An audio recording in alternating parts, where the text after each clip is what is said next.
activating your mic and you are not allowed, you can just, type in the chat box, your name and where, you are coming from.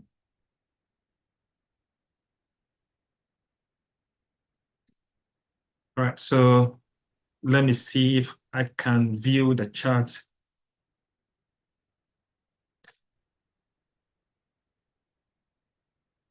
All right, so I see Felix Osedapon, a dedicated student of JIMPA. Felix, we see you. Thank you.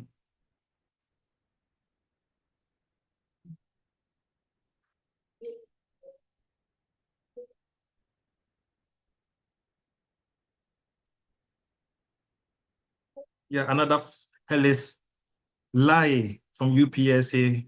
Felix, thank you. Very much. I've seen, Rahel or Rachel, however it's pronounced.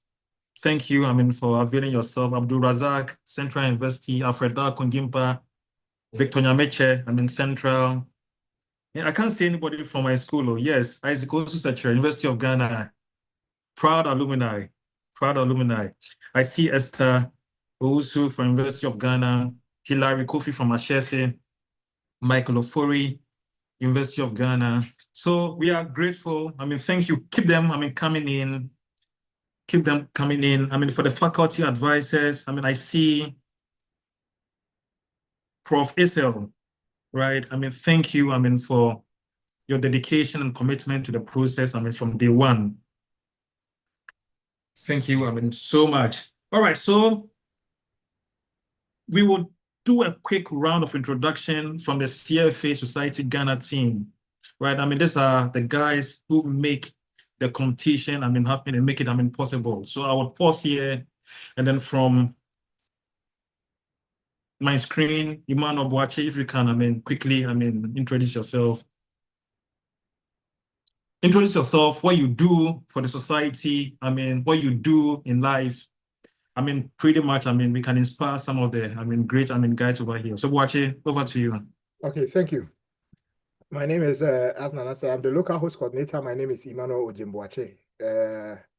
And currently I work with Meta training AI models on finance. That is what I do. And prior to that, I used to be the head of investment banking or capital markets at Consolidated Bank Ghana Limited. And before I left to MIT, and then now with Meta training AI models on finance. So that is a brief about me. I did a CFA, and the CFA opened doors for me in the field of banking. And up to this point, is the CFA that even gave me a shot at the job that I'm doing here in the States. So it is a privilege and a rare honor to also give back as a local host coordinator to train the next generation of investment banking analysts and research analysts. Thank you.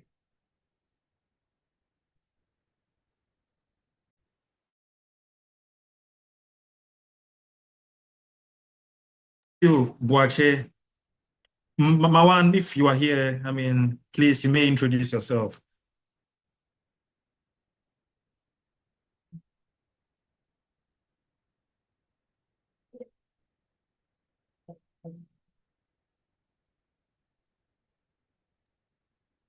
Hello, can you hear me? Yes, we can hear you now, Mawan. Okay, good. So, good morning to everyone. So my name is Mawan. I used to be a board member in the full capacity as, I'm still a board member. I used to be the vice president of the CFA Society Ghana. I work for Electricity Company of Ghana. I'm in the project management office. I've always spent my time analyzing data, and that's exactly what I'm doing there here. But I spend great amount of my time helping people appreciate the CFA program, and I teach the CFA itself too. So basically, that's what I do. Thank you. Thank you very much, Mawan. So I would also, kindly introduce myself. So my name is Nana Wiafebuama. I'm currently, the chairman of the CFA Society Ghana Education Committee. Right. I am the immediate past president of the society. I work currently, at Stanbic Investment Management Services Limited. Prior to that, I spent quite some years as the chief investment officer at Access Pension Trust. The good thing about the CFA is without any work experience, I got my career break in investment management just because I had a CFA. So I would encourage all of you here to consider, the CFA as a professional, choice if you aspire to work in finance and investment. So that would be it. From me, I would end over here and then pass, the ball, back to our society, manager. Thank you. Hi, Nina. Thank you. My name is Akia Free Entry. I am the CFA Society Ghana manager, and I would be the liaison between you and then the faculty and then the students with regards to this competition. Thank you.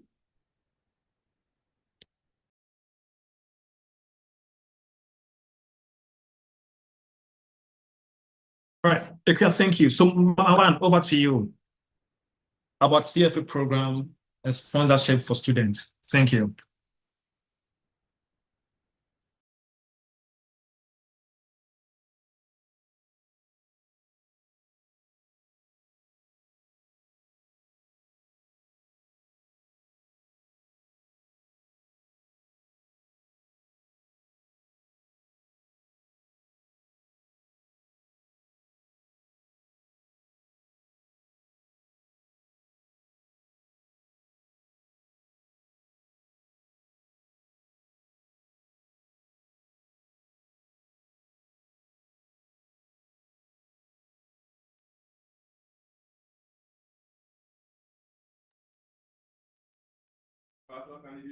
Hello?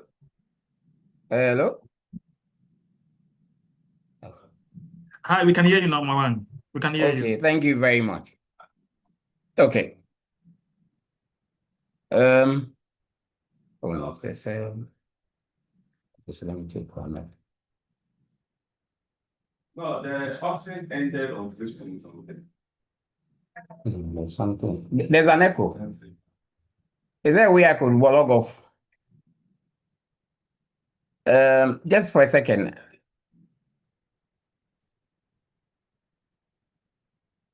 Can you hear me? Hello? Yes, Marwan, we can hear you. Can you hear me? Thank you very much. This is the one I was looking for. Okay, good. So thank you all for joining us and your patience for getting my technology working properly. So I have the privilege of talking to you about the CFA program. Now, CFA, as you may know, that if you don't or if you do, is what we call the Chartered Financial Analyst program.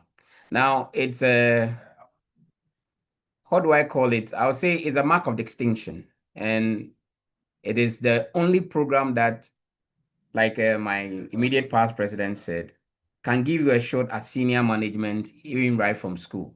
But ultimately, it says about you when you are done with the CFA that you've attained the gold standard, the only credential in the investment management field that tells that you have acquired every single kind of skill or you've been adequately prepared, both ethically and in the sense of competence to manage funds.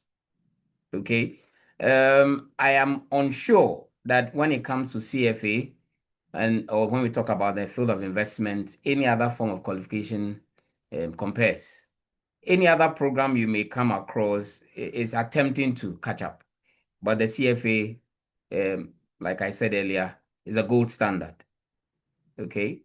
Now, the unmatched expertise you would acquire gives you a full range of every kind of skill in the field of finance. Talk about risk management, funds management, every form. Okay. So basically that's it. Now, when you attend the CFA, you become a member of a society of approximately 204,000 people. world over.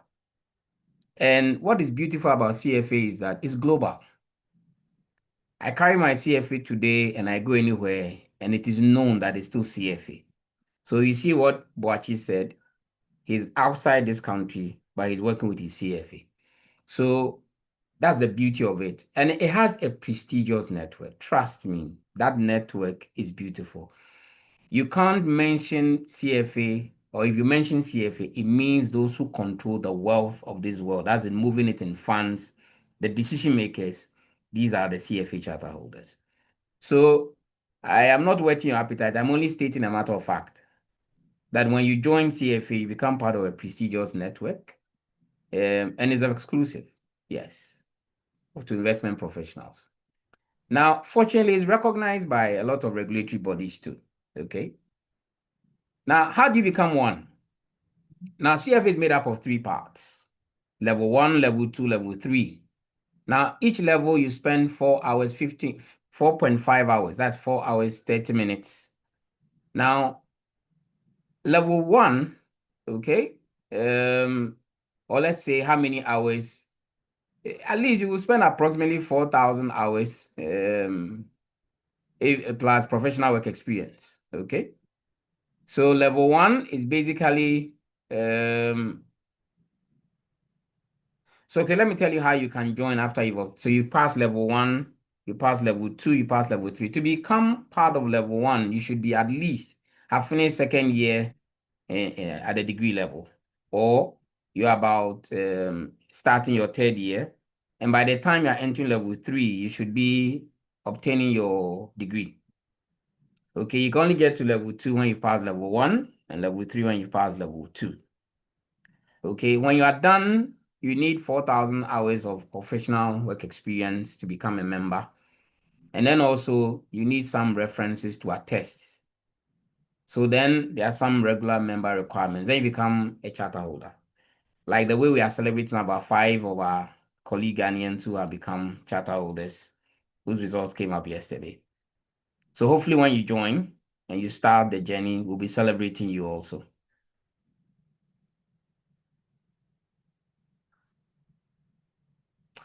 Okay, good. So let's tell you, like I told you, that when you are done with CFA, there are many fields that opens up to you.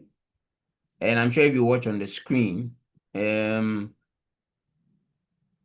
let's see by industry, the primary practice, and then the job roles that they do. So you either into equities, you can get into fixed income, you can get into private equity.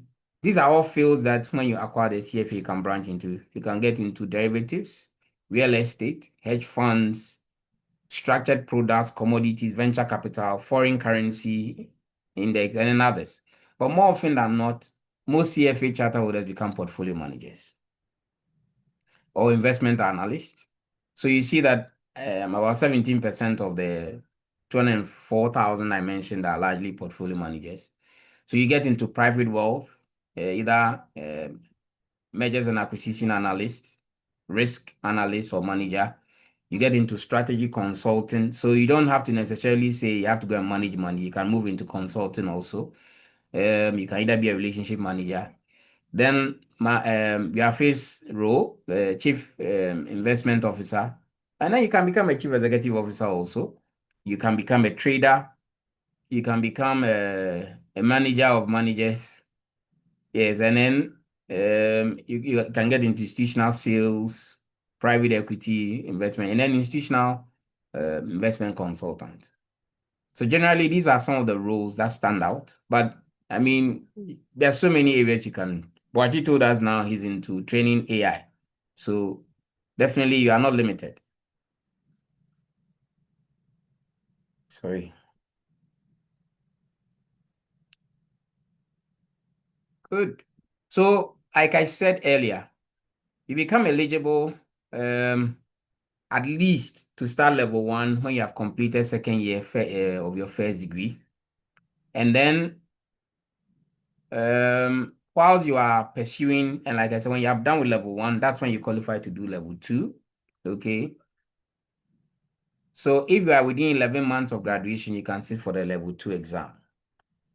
But ideally, by the time you are exiting, you should have finished your degree. So what are some of the benefits? So, students leave school and they expect that they should have had experience before. So you get this qualification while you're in school. That's the level 1. It can allow you to start your internship. Okay. Now, one thing about the CFA is that it's hands-on. It is what professionals expect your skill set to be. So it stresses what we call the industry needs for well-trained and ethical professionals. And then when you are done, so it helps you prepare to tackle more advanced higher education curriculum of the CFA program. Okay. So if you do the level 1 of the CFA, it tells your employer that you are really very serious. And I know people who just haven't participated in the training for writing exam have even landed in a job because the commitment to write the exam tells employers that they are serious about taking the step to stand out in the investment industry. So these are some of the benefits that initially as a student, it will come across to you. More importantly, you stand out. Now, level 1, like I said, you do 3 levels. Okay. So you have level 1, level 2, level 3. Now, if you watch my screen or you watch the screen as projected, you see at the core of it is ethics, which means that CFA values or trains you or shapes your mind to be ethical. Level 1 is basically you learn investment tools, which is quantitative methods, economics, financial statement analysis, and then corporate finance. Then you also focus on what we call the asset classes, which is equity investment, fixed income investment, derivatives, and then alternative investments. Now, these ones form the core of level 1, level 2. Level 1 is basically intro. Level 2, you dive into application, which is what we call valuation. You do much more valuation. So if you've ever heard of derivatives and how to value derivatives, level 2, you do a lot of that. You'll enjoy it. Then in level 3, that's where the application starts and becomes more beautiful. You have the opportunity to construct portfolio and then help in risk management. At that level 2, you have to appreciate that asset allocation is critical to the returns that you'll be making or the objective of your clients. So then asset allocation forms an integral part of level 3. Then there's what we call performance management, because you should be able to tell whether you're achieving that objective or not. Now, at level 3, CFA, having done some bit of research, has come to that realization that some people really, there's a need to do some specialization at the level 3. So you have 3 different pathways. Traditionally, it would have been portfolio management. But fortunately, now you can have what we call private markets, and then you can have private wealth. Now, this is it. At level 3, there's a core part that everyone would do. And like I said, portfolio construction, asset allocation, derivative and risk management, and performance line, it's core. Then you then branch out into either you are focusing strictly on portfolio management or private markets or wealth management. But in all this, you are supposed to have what we call a hands-on practical training, which is not graded, but you must do before your results will be released to you, which is they allow you to learn about what we call Python, a few other, let me call it. So you learn about Python, you learn, what else? A few things that you have to know when you join. But they are the practical model. If it is not done, unfortunately, you won't be given your certification or your results will not be released. So that is what I would like to say about that for now. Okay. Okay, good. So CFA recognizes that this is self-study and they need to create an ecosystem to help you. So there are platforms. So when you register, you receive your material from CFA, the curriculum telling your learning outcome statements. You have some set of questions, and those that you can also pay for and get. And then you have feedback from those questions you practice. So there's a learning ecosystem that will support you. You are not alone on this journey. You'll be helped in the learning by the resources that are available to enable you at least pass this exam and not struggle too much. Okay. So you have what we call, like I mentioned, good. So, sure. Now, I don't know whether any of the things I've mentioned, I have skipped, but of all the things I talked about, the resources, okay, you can track your progress. You have multiple device that you can sync to have access to these resources. And then you can personalize your learning. That's one thing. Yes. Okay. Good. So like I mentioned to you that at level 3, and this is for emphasis, okay? The core curriculum, which I said everyone is responsible for, takes about 65 to 70% of the exam for level 3. And then you can specialize. You can decide that you would rather want to finish CFA focusing on portfolio management, or you can finish CFA at level 3 doing private markets or private wealth. So you'll still finish CFA, but it just means that you have some bit of focus just at the level 3. But the greater part of everything that we all do is going to be the same. Level 1, level 2 be the same. The path is only at level 3.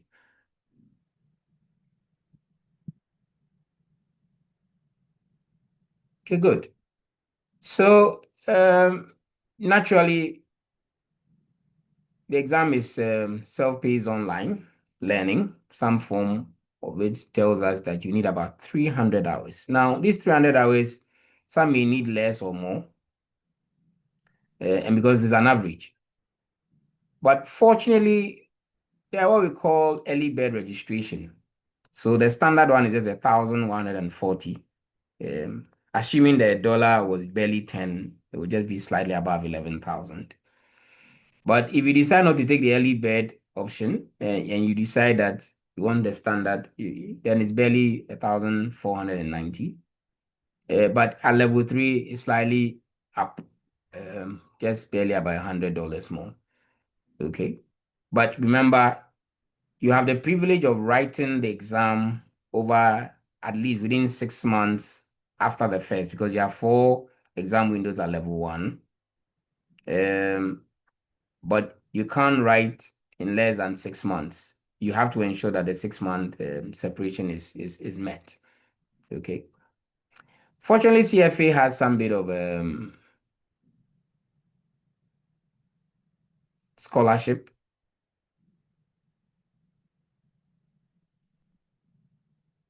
And therefore, if you are someone who has seen the fees and you're a bit concerned, there's still scholarship rules also available. So you have the access scholarship and then rules-based scholarship. Okay. Now with the rules-based, I would love to see the university that have associated with us for all these whiles see that to try and exploit that. Okay. But generally, CFA recognizes that yes, some people may need assistance, but more importantly, you have to put in the right application, know the timeline, and ensure that you put in the application so that at least you can have some waiver. But CFA is willing to help you. That's if you feel that the fee is also too much. Okay. Okay. So there are some scholarship available. So there's ASKers, there's scholarship, there's a role-based scholarships. Okay. The timelines we can't provide in this slide because it depends on the when it's open on the CFA website. So thank you very much for your attention. And if you have any questions during the session, I'll be willing to answer. Besides, you can visit CFA Institute or CFA with their website for more information. Thank you very much. Thank you very much, Marwan, for the updates on the CFA program and all that it has to offer students and then faculty and then the universities as well. We would move on to the main reason why we are here, the CFA Institute Research Challenge Kickoff session. And I would hand over to our local host coordinator, Emmanuel Ojimboache, to handle that. Thank you.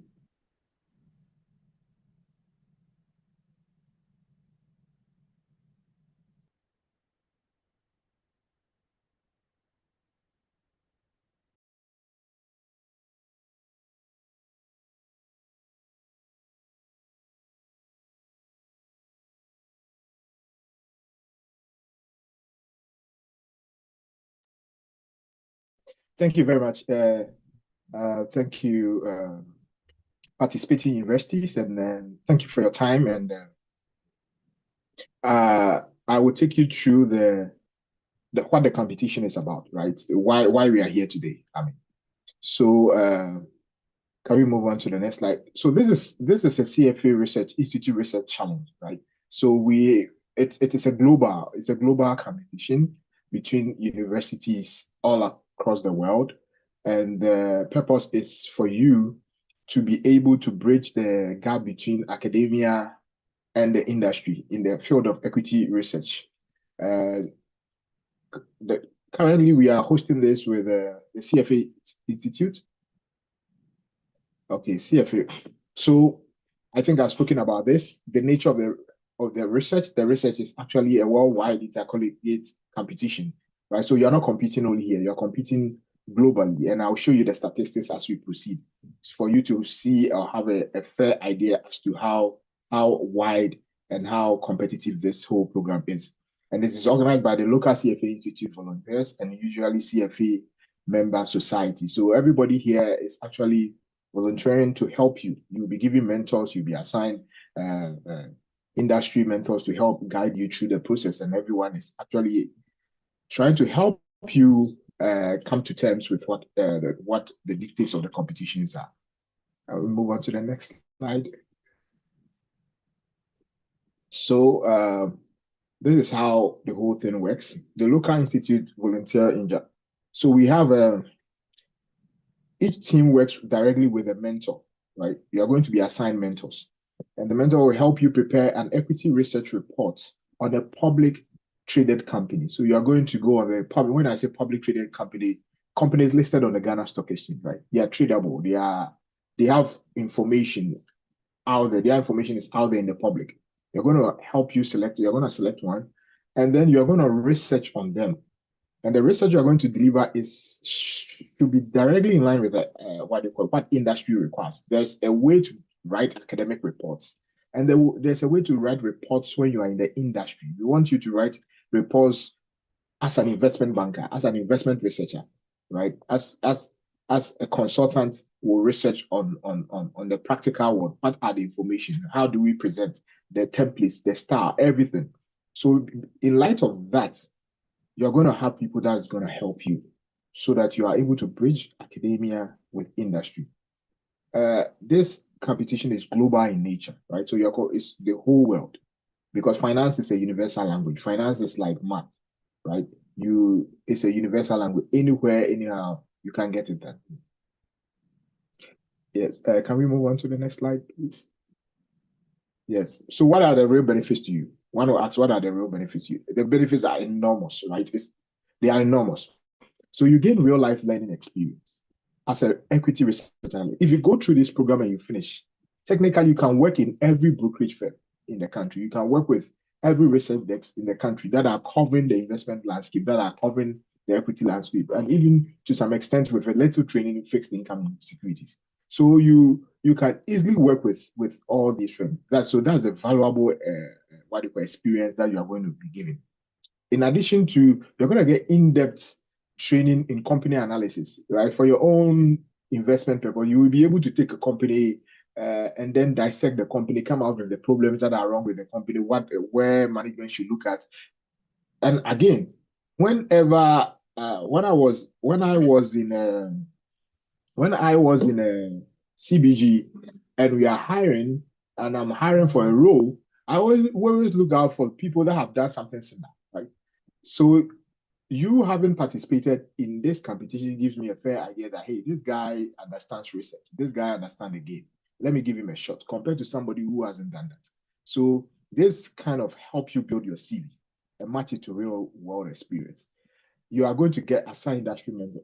Networking is a big part of getting jobs. Networking is a big part of our business. And industry mentor, aligning with industry people are one of the key ways of getting building up your own personal network that you can utilize along your career line. And network with professionals and peers making roads, just as I said, network is a key thing in investment banking in general, and finance in general.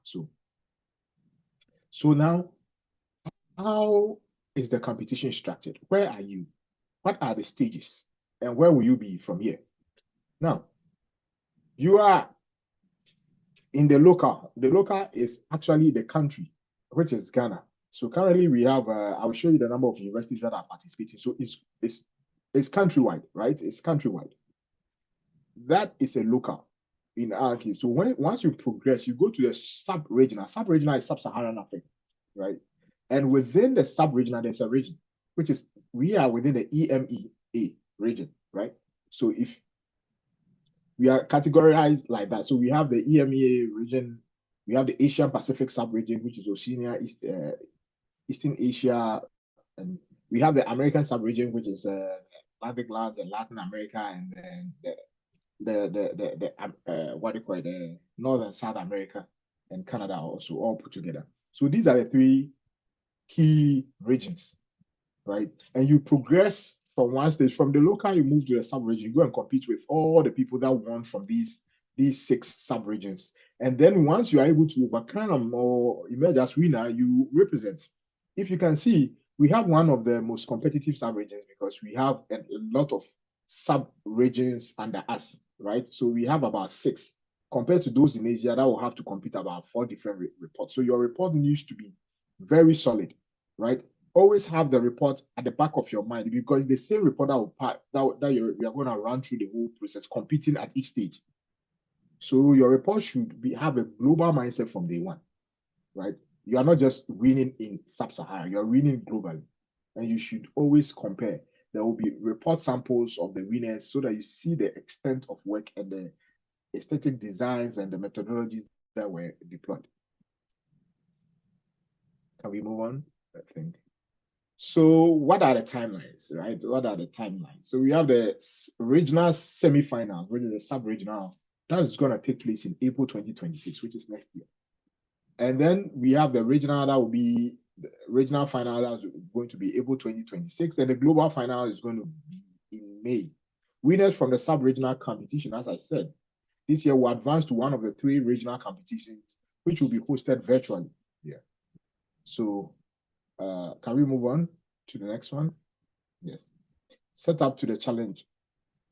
Okay, so who is eligible, right? If you are an undergrad or a graduate student, you are eligible under this competition, right? And when is the challenge? Local host challenges are held in September, February of each year. So by February, we should have been done with our country or local research and come out with a winner that is going to represent us at the sub-regional level, right? And the sub-regional and the regional are held in between March and April, followed by the global final in April. The global final, which is an in-person, normally conducted here in the States, is something that you aim for, and that it will be in person. The sub-regional and the regional are mainly virtual, right? And so you present on virtually, and then you are done. So to give you a better idea as to how big the competition is, so that you from day one understand what you are in there for, and from day one you understand how global the competition is, and how also prestigious or how privileged you are. This is the statistics. You have about 7,000 plus students, right? And we have almost 2,500 volunteers, making sure that this competition becomes a global success. 150 plus CFA societies are also involved. 120 local challenges all around the globe. And we have about 1,100 plus universities and 100 countries represented, right? So it gives you a fair idea. This is more like the Olympic Games or the FIFA Games, right? But more in depth. And this is the intellectual academic game that you're going to play. And all these people or all these institutions or infrastructure are being put in place to ensure that you get the competition. Mind you, all these institutions, all these people recognize and accept the CFA program. You see, so it gives you a reach that how big the CFA society or how big the CFA certification is. Right. So can we move on to the next? Yes. So to give you a fair idea, last year, a university in Poland won. It shows how impartial the competition is, right? The competition is not viewed towards schools that have earned certain names in the past or schools that are noted to be the hub of finance. They are very impartial in their judgments, and they go straight. If you meet the criteria, if you put in the work, if you can really defend your work, and you can stand up to be the investment research guy that you are, you definitely can win the global award. It's not skewed towards anywhere. And if you look at the past winners, it's been very, very, very wide and fragmented. I mean, go into who deserves it and the report that deserves it. So the report is even posted and shown to the whole world. Hey, these are the guys that won. Just check out their reports and how in-depth they went. So that is to give you a fair idea. Everybody has an equal chance at becoming the winner, right? I think I lost my screen a little. Okay, yeah. So the local 120 local challenges moved on to 6 regional with the universities there, and then we have the Komiński University in Poland becoming the CF, which will represent the CFA Society Poland. Listen, if you go to the global stage, we managed to get our names also represented. That's why we are all so much passionate about you coming out with a solid world-class report that can take us that far, because it will be the university representing CFA Society Ghana. That's what we want to see. Thank you. Can we move on? So these are our winners, 2025 winners, and they went home with a whooping amount of 10,000 Ghana cedis, and that's amazing. That's more than CFA Society. That's huge. We have 7 teams representing. We have Academic City, Ashesi, Kwame Nkrumah University of Science and Technology, University of Ghana Business School. And so 4 universities entered the finals, and then Ashesi University emerged as the winner. Can we move on to the next one? Okay, so this year participating university, right? So we have almost 8 universities participating, which is a significant boost or an increase from our earlier one, from last year's own. And so, I mean, just to make sure that we are all fully represented, when I mention the name of the universities, I would love if you can give us a thumbs up or a clap so that we know that, hey, because we have almost 68 participants, and we want to know that almost there are representative of universities. So the first one is Academic City University. If you are here, you can just give us thumbs up so that we know that you are represented well here. We have Academic City University. Anyone representing here? Okay. Ashesi University. Oh, okay. Ashesi University, Central University, Central Business School. Okay, I get a lot of hand claps for that. Ghana Institute of Public Administration, GIMPA, School of Business. Yes, I've got that. Kwame Nkrumah University of Science and Technology, KNUST Business School. Okay, I have that also. A lot of thumbs up. University of Cape Coast, if you're here, we can get a thumbs up or a clap. Yes, UCC proudly represented. University of Ghana Business School. If you are here, we can. Yes, that's amazing. University of Professional Studies, UPSA.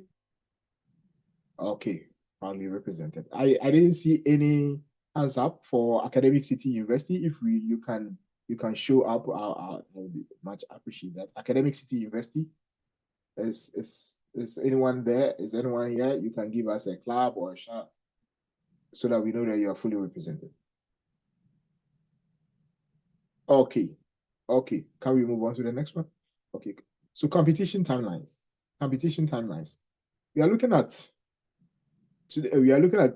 I mean, it commences today. Once we kick off with this presentation, means that the competition has started, and we have the next 10 days is going to be our preliminary research. By 7th November, we have to register with the CFA Institute, confirm if all the schools and everyone is there. By 5th December 2025, we have the Equity Research Bootcamp. So there's going to be a bootcamp whereby you're going to be trained and also resourced to come out with this world-class report. By 5th December, we are looking at the first draft due to mentors. And by 12th January, final report due, but interim report grading. And by 21st February, we are going to do the Ghana final presentations. By 2nd or 3rd, the regional finals will be done. And then by May 2026, the global final, which is going to be held this time in Hong Kong, China. So that one will also go on as per the indicated in these timelines. How will you move on? There are rules, like to every rules to every game there are rules, and there are also rules to this competition, right? So that we ensure that it's standardized across, it's fair, no one no one is treated unfairly, right? So these are the rules. Each team should consist of 3 to 5 students, undergraduates or graduates, right? Students must be enrolled in the university they represent and registered at least a part course load at the time of the kickoff meeting. So by today, that means today, if you want to be a part. Report and presentations might be students' original work. That is very important because it's part of our ethics course. You have to make sure that everything is, you cite proper reference and ensure that you don't plagiarize. Students must not have contact with subject company outside of organized events. Student may not enlist the help of any professional other than the mentor or the faculty advisor. Mentors and faculties may not contact the company. Mentors, faculties, and subject companies may not provide material on public information. Written reports must conform to the guidelines set forth by CFA Institute and include the cover and the back of pages provided by CFA Institute. Teams may not use props in their oral presentation. Students, mentors, and faculty must all agree to abide by the CFA Institute Code of Ethics and Standard of Professional Conduct. This is very important. That's why I took my time to read through, because in CFA, we do put a lot of premium, in fact, on ethics, right, and compliance. You don't joke with them. It's one of the few things that can get your license revoked, or one of the few things that can disband you from ever taking CFA exams or having the designation. So let's all abide by the rules. Can we move on to the next one? Okay, so this is a sample of how the research report will be. Like, we share a ton of information with you in terms of samples as to how the research reports, and you have the older reports and also the previous winners reports there to help guide you. So yeah.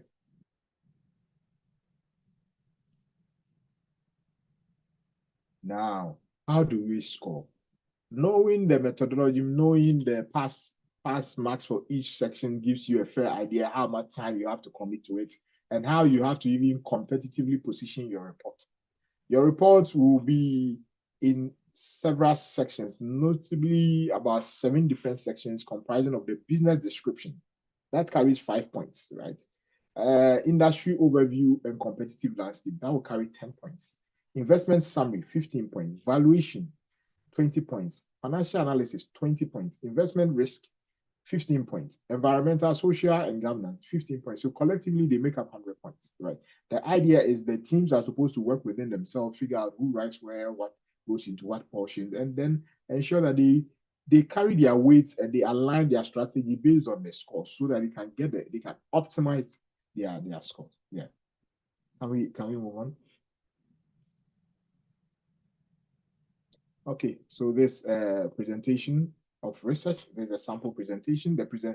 In fact, you are supposed to come out with a buy, sell, or hold, right? So presentation scoring, which we threw a little bit light on in the earlier slide. So just as we said, financial analysis, how long was the analysis of the industry, company, and competition? And and the scoring. So basically, you are going to have a present. There are going to be two parts, right? Let me explain this to you. You're going to write a report, and the report will be given to judges, right? Graders. Let's use graders so that I distinguish. The graders are going to sit down at their own comfort. Several graders, they are going to mark and grade your report, which is going to be 100 points, all summing up to 100 points. And then they will share to the society. They will share with us. And then on the final day, when you are coming to do your presentation, there will be judges there to question you. They will also look at several criteria, and they will, and basically along these lines. But then they are going to also look at your material. They are going to look at your team involvement. They are going to look at how you answer the question. So they are all looking at different parts, you see, because we are trying to simulate a real world experience. In the real world, you are as good as your report, right? So if you write something for your boss, you should be able to defend to your boss, right? Because I mean, most of the times when you go to boardrooms, how convincing you are determines if the board will take up your suggestions. So if you are able to respond and answer to their questions very well, your presentation, how confident you are, the coordination between the teams, do you understand? And also how you are able to defend your financial analysis, how you speak to your financial analysis and your valuations. So you look at the criteria for the presentation, it's slightly different, right? You have financial analysis, valuation, and ESG on the first one. That's 50 points. But there's another 50, which is completely different. And that is what the judges will be looking at. Your presentation style, how you answer questions, right? And your team involvement and material. So you can have a very high grade, right? But you might have a very poor presentation or very poor delivery. That can't take you anywhere, right? So you balance it, right? You balance the whole thing. Yeah. Can we move on to the next one? So subject company announcement. It was established in South Africa at the dawn of democracy. Okay. So basically, we are gonna have a subject company, right? We are going to have a subject company which we announce to you, and I think maybe later on, I feel you'll throw more light on that. That you are going to write on, right? So we are standardizing it, so you are going to write on, and then that is going to be what the teams will be working on for this assignment. Yeah. So the 5th season subject company is MTN Group. So the 5th season's subject company is MTN Group. I presume, I feel you will throw more light on the subject company when we come to that. Yeah. Okay, so interacting with MTN Group designated officers only, those who have to interact with the organized communications only. Like I said, I feel you will throw a little light on how the subject company, how you're going to go around it. So I'll leave that to where.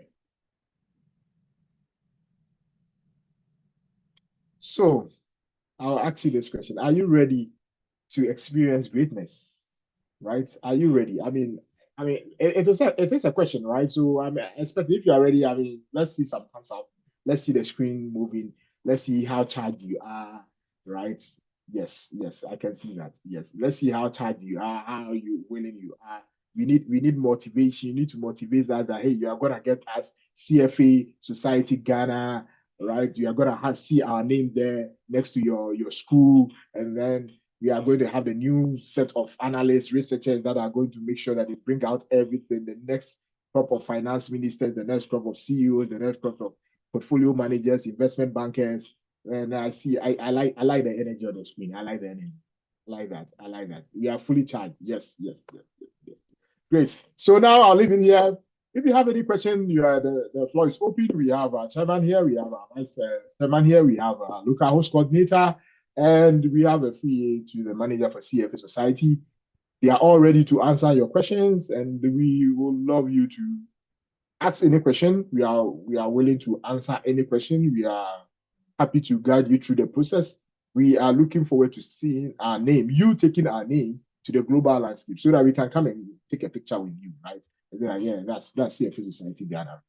Yes. So make us proud, make your school proud, make your country proud. Thank you. Thank you very much. And the floor is open. Thank you. Thank you very much, Wache, for the exciting overview and all that we need to know about the fifth season of the CFA Student Research Challenge. So now the floor is open for questions. So if you have any question, please can raise your hand. I would bring you up and then you can ask your question. If not, you can also put them in the chat and then we would respond them. We will respond to them.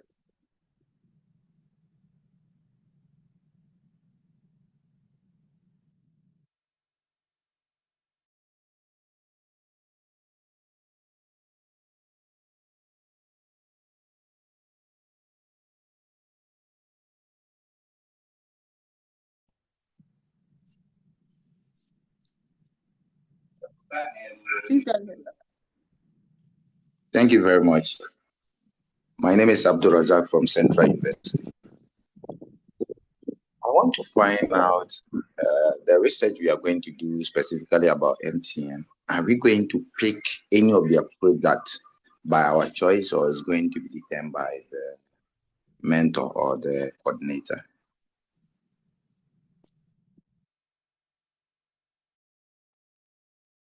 Can you please? Will the research be done by the mentor or the faculty?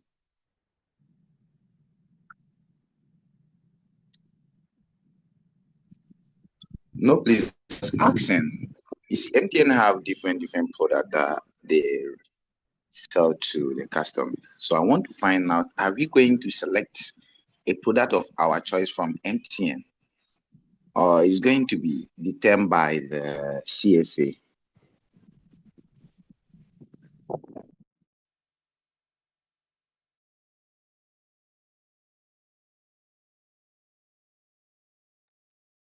Fine, and I would like to respond to that.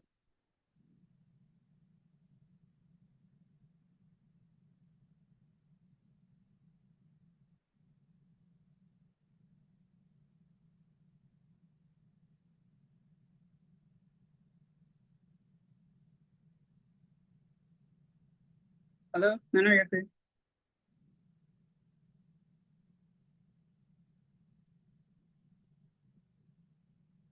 Okay, so I can't get through now. I'll take that. So with what's happening with the subject company is that MTN has MTN Group. This is not MTN Ghana.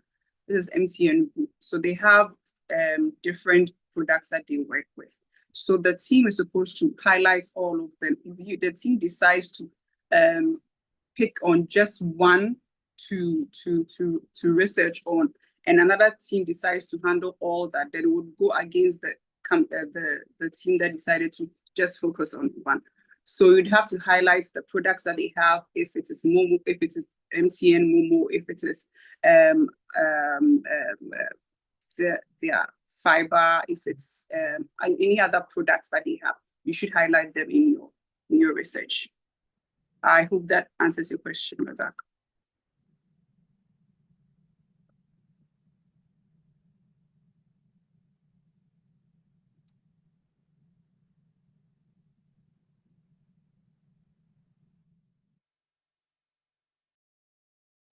Hi, Razak. I hope that answers your question so that we can move on to the next one. Yes, please. Okay, thank you. Fantastic. Okay, so we move to Asari. I think you're the next one on my screen.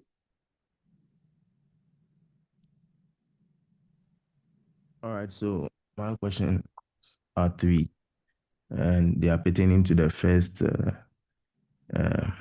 presentation that was done on the CFA exam. So the first one is what's the learning curve for candidates who are coming from a technical background versus the versus traditional finance backgrounds?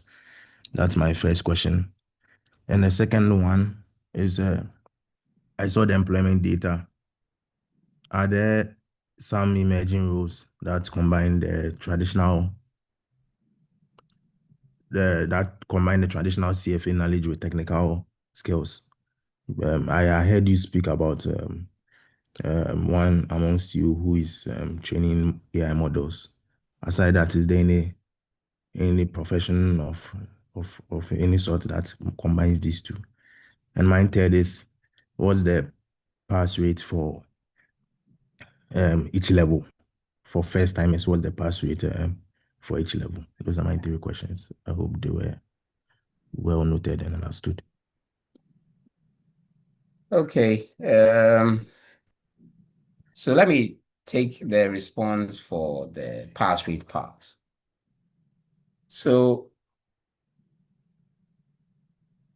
averagely 35 to 36% globally. But it doesn't mean that every year is supposed to be like that. The years that it goes up, it's about 40. The only level that has the highest pass rate is level 3. That tends to be slightly below 50 to sometimes 50%. Now, that doesn't mean that that will be the case for anyone who is registering. It means that it requires a lot to pass the exam. And don't focus much on the pass rates. One, like we said, the knowledge itself is hands-on. So you can actually read the material and you can actually relate to it, even if you are working. But you should be more concerned about the fact that if you prepare well, you will pass. I think that's what you should be more focused on about. That is one aspect of it. Then you ask whether there are other roles. Remember what we said, that you can branch into any field when it comes to the field of investment. When we talk about investment field, it's very broad. AI has shown up, and because CFA is a forward-looking institute, the hands-on practical modeling part, where you are learning about Python, is also taking you into the data analytics aspects. So there are more fields you can carry your knowledge into. Okay. So that's one thing I like to say about that you are not tied to necessarily saying that go and be a portfolio manager. But because it is a mark of distinction or the gold standard for investment management, generally, you see that the top jobs that people who do CFA enter will largely be finance related. Okay. Thank you. Yeah, no worries, no worries. Unless the other aspects of the question I missed, but are the ones that concern my area, that's what I've responded to. No, don't worry your head.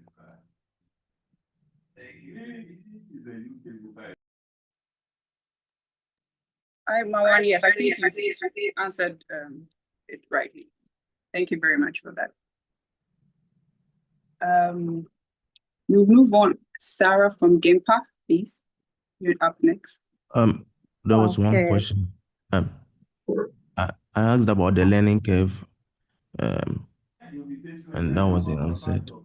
Sorry, so please repeat it. Please repeat So the question. I wanted to ask the learning curve for candidates who are coming from technical backgrounds versus traditional finance backgrounds.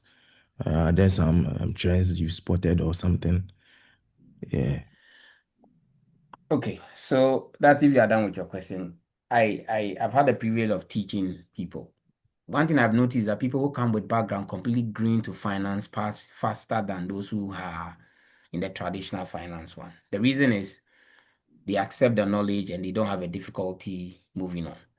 What is clear is that the content assumes everybody is starting from scratch. So for my experience, your background only helps if you have a mindset that, look, I'm approaching this thing is new. I need to know the material. Even if I've learned finance before, yes, it's possible to know finance and write CFA and fail it. Because the way the questions are set, you should have mastery of it. And my experience with technical people or people who don't have traditional finance, that they are willing to learn from the basics, get everything. So you shouldn't panic if you are not a finance student. I think that it is the traditional finance who are a bit more, in my view, take it for granted. And CFA, if you take CFA for granted, it will teach you a lesson. That's what I'll tell you. Thank you.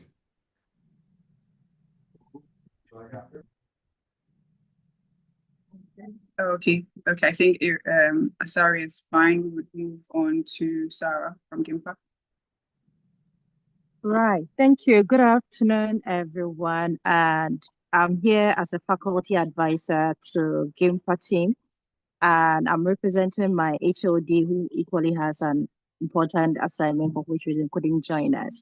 Just want to know what exactly we need to do for our students who are taking part in this contest. So in terms of, because I realize we have to do some analysis, I hope we are going to be given the right data so that we'll be able to make use of the data to be able to do right with whatever the assignment will be. Here I'm looking at the input required to prepare students. Thank you.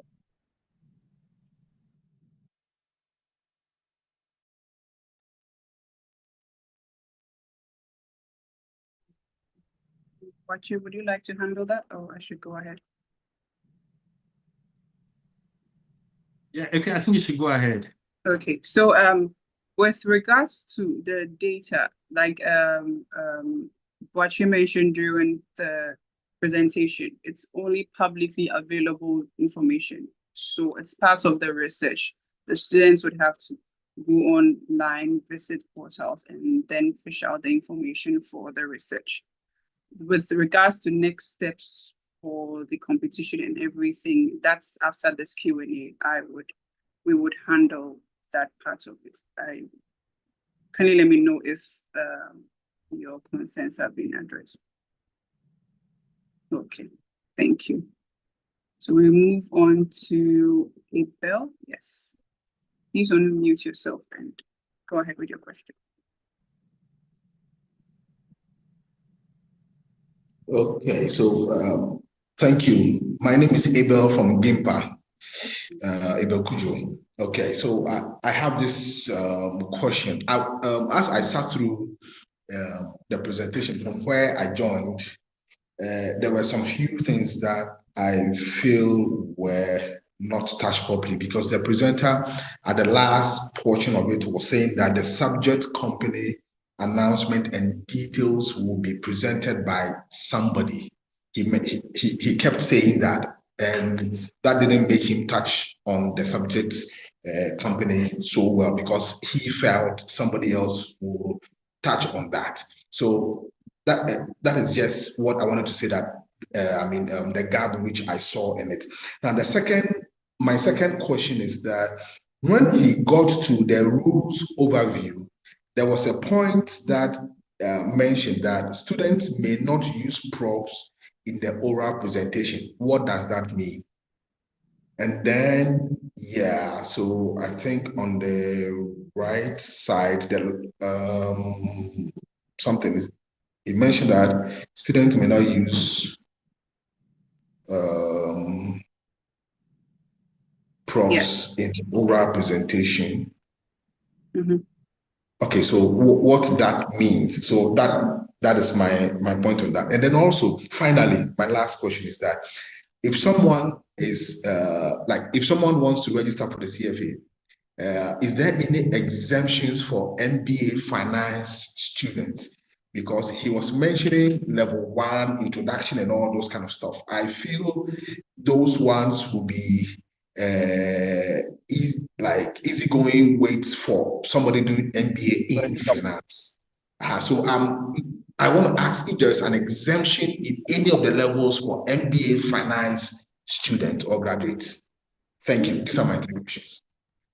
Okay, thank you for that, Abel. I'll start with the last one. No, there are no exemptions when it comes to CFA programs. If you have a PhD, if you have a master's, you would have to go through all 3 levels. With regards to the rules, so props, what we mean is that during the oral presentation, teams or team members should not hold anything. You should not hold cards with information written on it. You should not hold a phone. You shouldn't hold any information, any documents that would have any information with regards to your presentation on it. We expect that the work is done by the team, and so through the reports writing and the preparation of the slides, all the team members are involved. So you would have to share that and then, do the presentation accordingly. So you don't have to, or there's no need, and we do not want to also see any team holding any form of material during the oral presentation, because that would go against your team.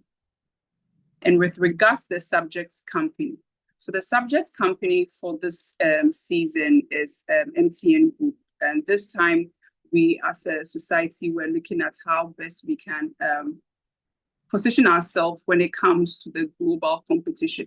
And so we moved a bit away from the Ghana Stock Exchange and we moved to the Johannesburg Stock Exchange for the subject company, so that it puts our university teams that represented us at a better advantage compared to the other regions and then the subject companies that we are using. Abel, please, I hope that answers your question. Very well. Thank you very much. Thank you very much. Okay, your hand is still up. I don't know if you have a follow-up or that's it. Okay, fantastic. So please, we will go to Philomena, please. Kindly unmute yourself. Okay, thank you. So I want to find out, after this meeting, are we going to have an official write-up to the universities as to the requirements and everything that we are going to do, or just this meeting is enough? That is my first question. And just as you also mentioned, we are going to focus on MTN Group for this year's competition. Is the society going to write what exactly the key areas you should be focusing on, or it will be at the discretion of the universities to choose what they want to do? That is what I want to ask. And then the third one is about I saw on the list preliminary research. What is it within the next 10 days? That is what we should be doing, but what goes into it? And on the 7th of November, we should register. What goes into the registration? That was also the second point on the list. Thank you. Thank you very much. So with regards to writing to the universities, usually that is our, we've already done that. That is our formal opening. So we do that through the faculty. So that's what we do to call for universities to join the competition, because usually in the email we have the rules, we have the guidelines, we have faculty advisors rules, guidelines that they have to follow. We have all that information in there, and then we add the application. So we expect that the university or the faculty have reviewed the email position, have looked at the rules, have looked at the timelines that we shared with you, and then went ahead to apply for the competition. When it comes to the next 10 days, this is the time for the faculty and then the students to come together, look at who would represent in this university, how many teams that you would want to have per university. Each university has a limit of 2 teams. And so this is a time for the university and the faculty and then the students to come together, the faculty choosing who they want to represent the school based on the information that they've received today. With regards to registering with CFA Institute, we are going to send an email after this session, which would have links that the students would have to directly register onto the CFA Institute portal. And then the faculty will also have another link, which they also register, so that it tells us that these are the students representing your school and these are the students the faculty representing the school. So that is it. Once that registration is done, then that means that between the preliminary research and then the registration, that means that now this team has agreed that they are part of the research and then they have already kicked off. I don't know if I missed any question. Yes, please. Please, which one? So I also asked something about the MTN Group, whether the society will write what's given a specification as to the key areas we should be looking out for, or it's just general MTN group, MTN group? Yes. And then also to the first question, I still need a bit of clarification. I was asking if after this meeting, the society will write to us, because now, even though you sent an earlier communique that invited the universities to register with you, and now that we have had this meeting and we are going to start off, I was asking whether officially to be written to the university that these are the requirements, these are the things you should be doing, and all that for the exams. That's what I was asking for. For the for the competition. Look, Yes, Not- please. Yes, please. right. So I'll take the MTN group question, right? And then you take the other one. So, yeah, so basically, MTN group is listed, right, on the South African Stock Exchange. Right, within the MTN group, I mean, there are many subsidiaries, including MTN Ghana. So when you are doing an equity research on MTN group, your main source of information definitely will be MTN group financial information. And because, I mean, they are listed, information abounds on MTN group, right? When you go, I mean, there are a lot of information, right? And you cannot, I mean, you cannot research on MTN group and then pick and choose, right, which subsidiaries to focus on. Of course, their financials is consolidated in Rand, because the South African currency is Rand. So you see all their subsidiaries, all their business, I mean, units, numbers feeding into the groups, I mean, numbers. So once you have, I mean, the group, I mean, numbers, you are fine. You cannot pick and choose which of their subsidiaries or business unit to focus on. We would want the research to focus on the group, as it were, right? Everything about the group should be looked at within the rules, right, of the CFA and research challenge. Thank you. But in terms of information, they are bound. And we feel, I mean, one of the use of the research challenge is to write from the word go, right? Empower and train, I mean, our candidates on how to source for information to put out, I mean, a good research, right? In the real world, it is the responsibility of the analyst, right? I mean, to get that done. I mean, thankfully, I mean, the CFA Institute also gives, I mean, our candidates access, right? I mean, to data and to information to be able to do, I mean, a very good research. So all those, I mean, are available, but then the responsibility in looking for the information rests solely on the candidate. Thank you.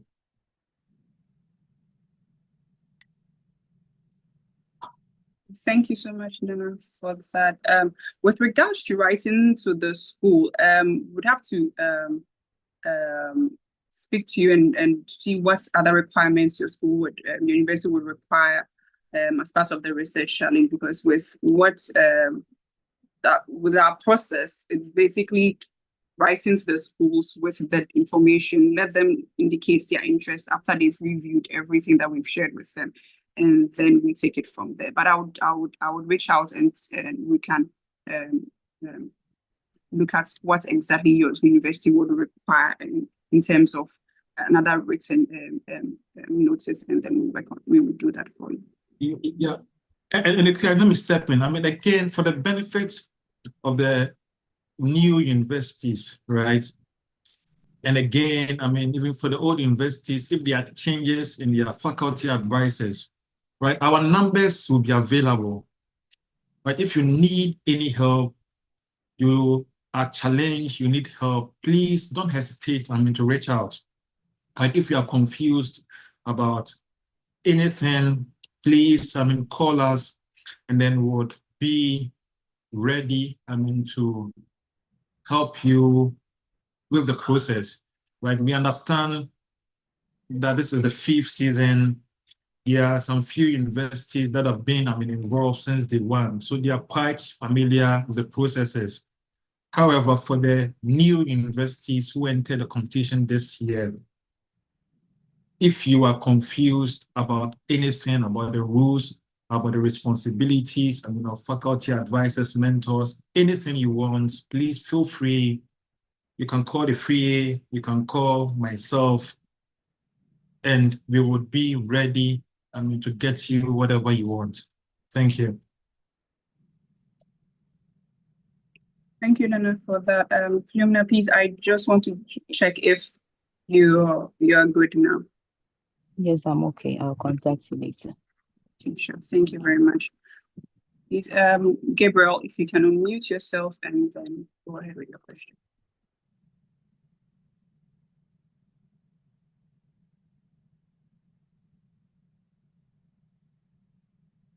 All right. Thank you very much for the opportunity. I don't know if you can hear me. Can you hear me? Yes, we can hear Can you you. hear me? Great. Mine is, I don't know, it's a suggestion which I know is even late to bring it in, but let me just put it across. Don't we think that the choice of the company, being it's a company on the Johannesburg Stock Exchange, is a bit of a problem in terms of contextualizing the company, given our context that we are in Ghana? I mean, when you are doing analysis, you should be interested in contextualization, right? So how then are we able to contextualize it given our setting, given where we are coming from, and also the fact that the company is all the way in South Africa? That's the first thing I wanted to know. The second thing would be more or less like a question. What are the benefits for us? Thank you very much. All right. Thank you. Thank you very much for your question. Right. So a lot of thinking and debate went into the selection of the subject company, right? I mean, for the 5 years we've done this is the first time we've picked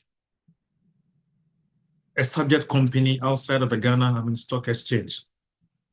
We checked the rules, and the rules, allowed us to pick companies across the globe in as long as, they are listed. One of the reasons, we picked, this company is, we believe that first and foremost, our responsibility, right, is to train candidates and analysts, who could function, in every, market, right? There are mutual funds in Ghana nowadays, right, that invest, globally, right? And if you are coming out from the university and you are being employed as an analyst, right, in these companies, your job scope would definitely extend, beyond Ghana. You should be able to pick a company like NVIDIA, break it down to the basic, and recommend your portfolio manager, whether it's a buy, a sell, or a hold, right? So firstly, we really, want to develop analysts, who could transcend and work across multiple jurisdictions. The second reason is it's a competition, right? And over time, we've realized that we just don't want to, get a winner in Ghana who cannot, or whose, subject company, despite how good it is, cannot compete globally. So let me give an example. You do a research competition, you win in Ghana, you make it to the, regional, competing with universities in Europe, right, Middle East and Africa. You do MTN Ghana as a subject company, and then you go, out there and meet a school that probably research on a company like, say, Vodafone, right? Vodafone UK that has subsidiaries across Africa and most European countries. No matter how great, right, your subject company is, right, no matter how beautiful your report i.e. the MTN Ghana reporters, right, it would not stack up against an equally good Vodafone Group research report, right? I mean, likewise, I mean, you do Standard Chartered Bank Ghana, and your peer, I mean, in the UK, I mean, that's, I mean, Standard Global, where he gets, I mean, to speak on what is driving, I mean, Standard, I mean, group's performance, and that would include their business in Africa, in Asia, Middle East, I mean, perhaps in Europe. No matter how great, I mean, your report is, right, you would fall short, I mean, against, I mean, somebody who is doing something that has a bigger, I mean, scope. Unfortunately, I mean, the judges at the group or global level are not Ghanaians, right? Probably, I mean, not, I mean, Africans, to be able to understand, you know, the nuances. And our candidate may be at a disadvantage. I mean, our goal, I mean, really, besides the education, is to, I mean, get universities, I mean, from Ghana, I mean, making it all the way to the global. And we feel, I mean, that would give us some scope. So that was the reason, I mean, why we chose MTN Group. And we did that also having in mind that at least, you know, there's MTN in Ghana. So it just becomes an extension of what people are familiar with in Ghana, but then at a, I mean, bigger, I mean, scope, right? So that was, I mean, the main, I mean, reason. We want to be very competitive, I mean, globally. And secondly, we feel if, I mean, your aspiration is to work in finance, right? Nowadays, I mean, finance has been democratized. There are people over here who are, I mean, playing it big in the global stage, even though, I mean, they are based in Ghana. And we feel we should train, I mean, our candidate to be able to compete, I mean, globally. On the benefits, right? On the benefits, I mean, historically, right, we've managed to secure, I mean, internship, I mean, for the winning candidate, right? Or the winning, I mean, school. It's been great. I mean, thus far, we had, I mean, some hitches, I mean, last year in securing, I mean, internship, because, I mean, those we were managed, I mean, to get them the opportunity didn't show up, right? And those who desperately needed it, I mean, we couldn't, I mean, help. So the lessons is we need to, I mean, you know, plan that, I mean, well, and this time around. But historically, that's what we've done. We've secured internships, I mean, for most of our candidates. And like, I mean, Boachi mentioned, it's a learning experience. We have most of the guys who competed at the competition who have found themselves, right, in the industry, I mean, doing, I mean, quite well. So that are some of the, I mean, basic advantage. I don't know whether, I mean, this season, you're supporting, I mean, the candidates with bursaries or money to be able to help them, you know, do a good research. I mean, that is also some of the things we do, right? We don't leave you on your own. There's a bit of financial, I mean, support, I mean, to help you. But then I keep saying it's a way to break into the industry. I mean, during the final competition, I mean, you meet the who's and who, right? Who are in the industry, right? They will come. It is your responsibility to, I mean, strike the right acquaintances, right? I mean, for many of us, I mean, whilst in school, I mean, we never, I mean, got the opportunity to meet, I mean, people working in the industry, right? So we feel, I mean, that is also an advantage, networking opportunities, striking the right acquaintance, making the right impression, and who knows what opportunities will come calling. And just because, I mean, you met, and then you have a in a research, I mean, challenge, you are on top of my mind, right, to give you an opportunity. So that's how it works. Thank you. Thank you so much, Nana. And to add to what you just said, so the opportunities and what the benefits are. There's a cash prize that goes to your university that you're representing. And then, like he mentioned, we would give out some funds to support the research. But that would be after you submitted the first draft to your faculty, your industry mentor. This arrangement is based on past experience. With regards to the students, you get a certificate of participation. The 3 winning teams would actually get internship slots. Currently, we have the last set of students having their internships at Black Star. That's the KNUST team. So those things are also organized based on the winning team's calendar year and then when they're on vacation for the internships. So those ones are there. And then you also get a digital badge from CFA Institute for your LinkedIn, which is where you should be if you don't have a LinkedIn profile yet. For a digital badge for your LinkedIn, and then you also get a physical certificate. So those are some of the benefits that come with partaking in the research challenge. Gabriel, I hope that answers your question. Yes, please. Okay, thank you. Please, Rachel.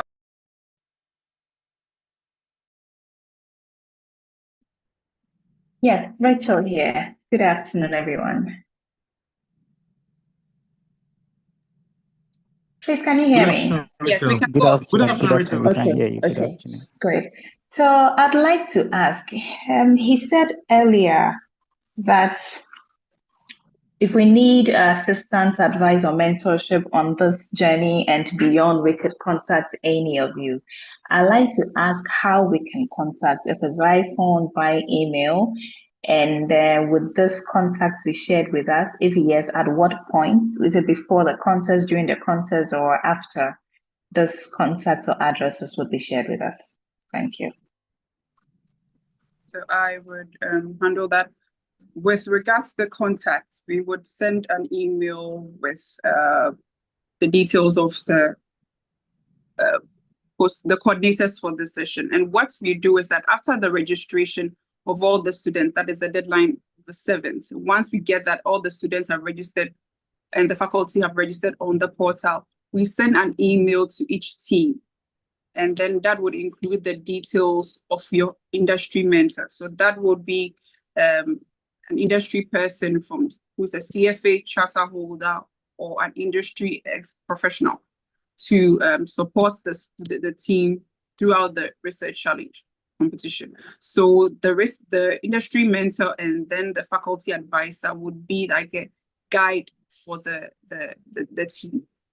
Looking at their research, reviewing the draft, and then helping them with the presentation and all that. So that's what we're going to do. Apart from that, we are also going to create a WhatsApp group, which would have all the teams on there. So once there's any email updates, we share it with you via mail and also prompt you on the WhatsApp pages to have a look at what we've sent you so that you can always be updated with every information that we share with you. With regards to the finals, which you didn't touch on, but I want to touch on briefly, is that it's an in-person finals. So what's going to happen is that all the universities will be transported by us to the venue. So for instance, UCC, KNUST, like we've always done, would be brought to the venue the day before, lodged at a comfortable place, and then be transported to the venue for the competition, and then taken back to campus after the competition. So those are some of the things that we put in place so that we make sure that the teams are well prepared and comfortable throughout the competition. Yeah, okay. Thank you so much. You're welcome. Please, Mark, you can go ahead with your question.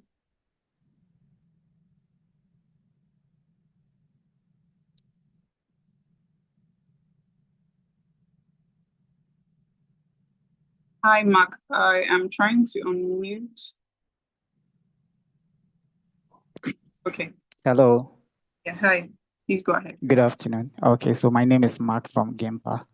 First of all, I want to know, does the subject company vary across the levels of the competition? That's my first question. And my second question is, the MTN group is situated in Johannesburg, and it operates in over 20-something countries across the world. And these countries operate in local currency. What is the main currency for the research work? Is it Rand? Is it USD? And if it's any of the two, what should be the right conversion rate that the organizers will approve of in using to translate the assets into the exchange rate translation of assets of the local companies? Are we to use the average rates, exchange rates? Are we to use the spot rates as at the day of presentation?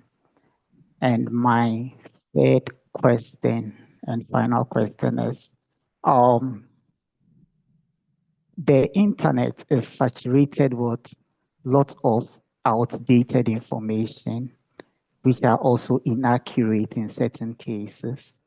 I want to find out, since the company is in South Africa, and we will be relying entirely on internet materials, is there any trusted source that the organizers would like to give us access, so we know that the information we are getting from there is reliable? Thank you. All right. So I'll take the question. So it is the work you do for the local competition that carries through to the end, right? As a matter of fact, you are not allowed to make any major change, right? You're not allowed to make any major change. So it's whatever you do that carries, through to the global, stage, right? So that's about it. And I guess, when the platform is created and the registration is done, we would share, the rules so you understand what is happening, right? For those of you, who just, joined, and as a matter of fact, everybody is new here. The fact that the University of Ghana has done it before doesn't mean they are repeating, the students, right? I would want you guys to go onto the CFA Institute website, search for Research Challenge. Every year, they put up, the winning research on their website, right? It should give you an idea of what quality we expect, right? Like I said, the winner, last year, right? The winners were from Poland. In university, I probably, haven't heard of, right? It wasn't a London School of Economics. It wasn't an Imperial College. It was probably, some quiet private school, somewhere in Poland. And they won, right? And early this year, I went for a conference in Chicago and I saw them, right? They were young, right? They looked, very, very, very young, excited, to be there. So I believe everybody here is up for the task, right? And to do a good job, right? Go onto the CFA website and just read, right? What others, did that got them the ultimate, prize, right? For the question you asked about the currency, obviously, if it is a Ghana, company, right? The reporting currency will be what? GHS, right? There are companies, in Ghana that earns revenue for multiple currencies. But once you are reporting, you report in GHS. Likewise, if we're doing a company, say, Standard Chartered Bank, group, reporting currency would have been in pound, even though they have subsidiaries that operate across multiple regions. There's a Naira, there's a GHS, but you report and you do your research in the consolidated, group's reporting currency. I have avoided, speaking to MTN because I'm not allowed to do it. So at least that should give you a clue, right? That should give you, a clue of what you are expected, to do. So that, I don't know whether I've exhausted, your questions. I don't know if I've exhausted your questions, but the reporting, Yes. currency, sure, should be, and please, this to everyone, read a lot. You can Google research reports and a lot of stuff will pop out, right? And then you talked about the internet being flooded with plenty of questions. Of course, if you're doing a research on, again, let me use, this company, a Wilma Group, right? You don't go to Twitter, right? Or you don't go to Facebook, and you know that. You go to the company's website. And nowadays, every serious, company has an investor relation, tab on their website. Over there, you'll get everything. You'll get the annual report.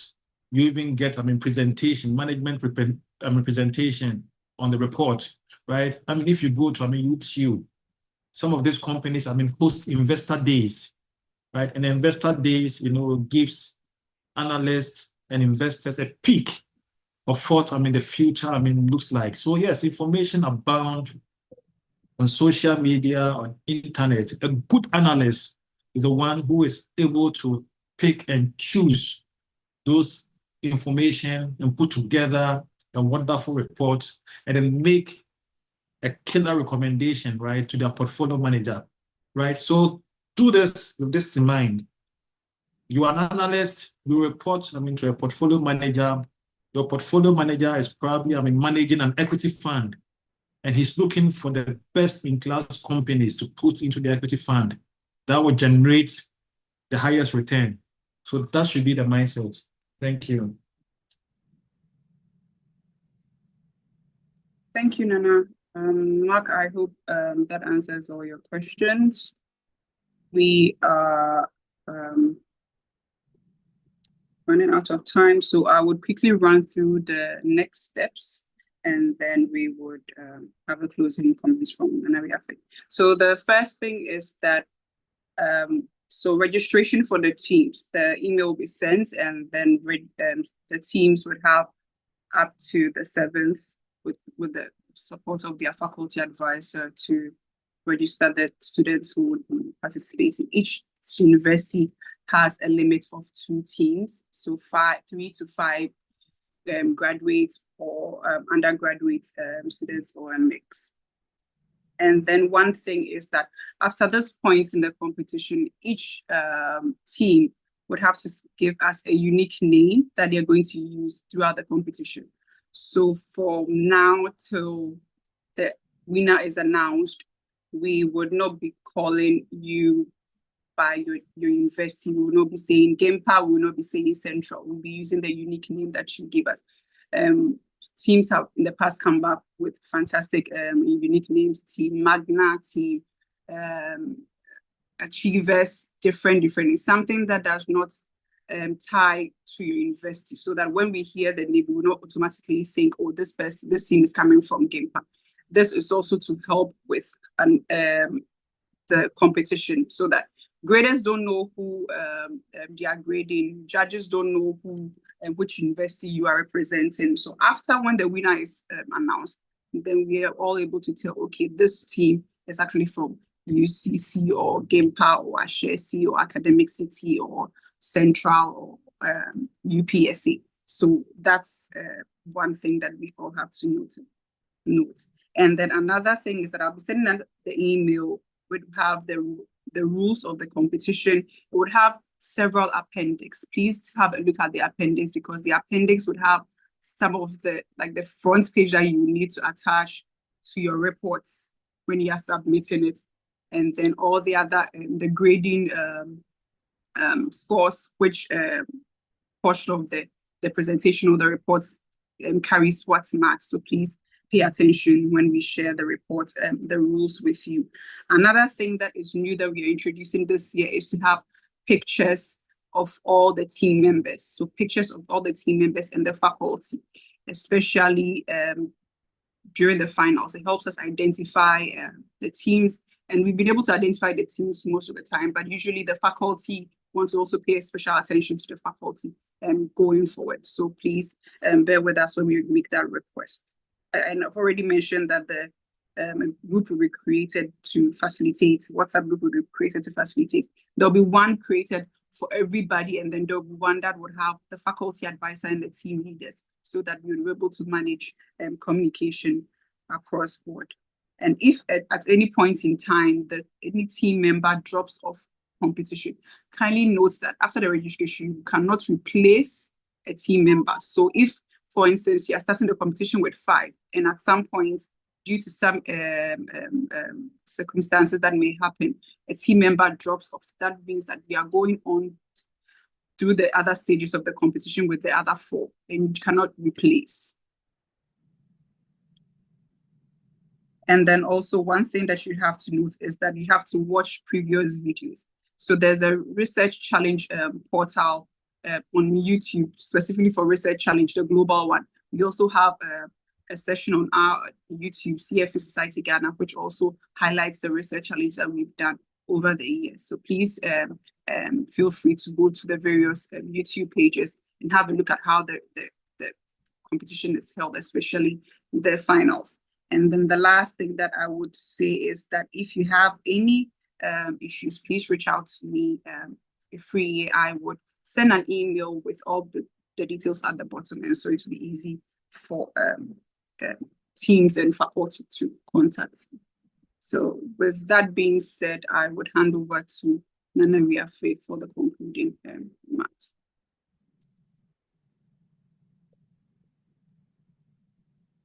Sure.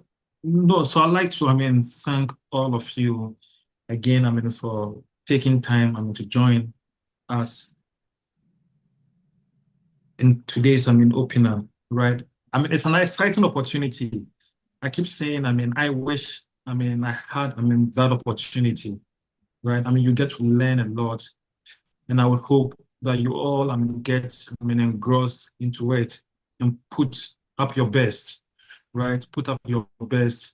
Ultimately, yes, we would, as we say, pick a winner, right? Objectively, as much as we can, right? But then everyone who puts himself up to be part of this is a winner, right? You are all winners, and we hope to see you all when we meet face to face in the final. So have a wonderful, weekend, and may God bless you real good. Thank you. Thank you. Bye-bye.